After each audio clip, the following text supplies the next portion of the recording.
देख लिया। हाँ, मेहरबानी है। ये एक वॉलेट मिला है मददगार अटलरी मैदान को।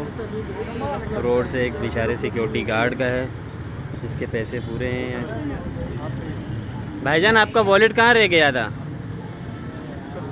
नहीं कोई बात नहीं बेटा, कोई मसला नहीं। आप बताओ बेटा, आप पैसे गिनती करना चाहिए।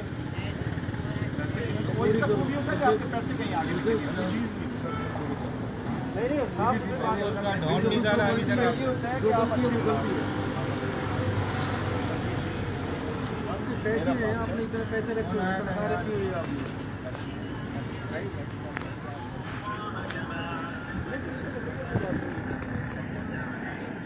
घर में नहीं बताना चाहते, घर में नहीं बताना चाहते। ये तनख्वाह रखी हुई है, ये जो है तनख्वाह है इनके पास। घर पे ये नहीं बताना चाहते कि ये बोल रहे हैं कि बोला उनको पता चल गया तो मैं यूनिफॉर्म में भी हूँ, ड्यूटी पे हूँ, तो अच्छा नहीं है। और इनको इनके अमाउंट आपने गिन दिया अपना पूरे हैं पैसे, और इस तरह नहीं करा करो आप, क्योंकि ये आने जाने वाले लोग हैं, कोई उठा के रख रहे, कोई उठा जाए और बंदा ले जाए।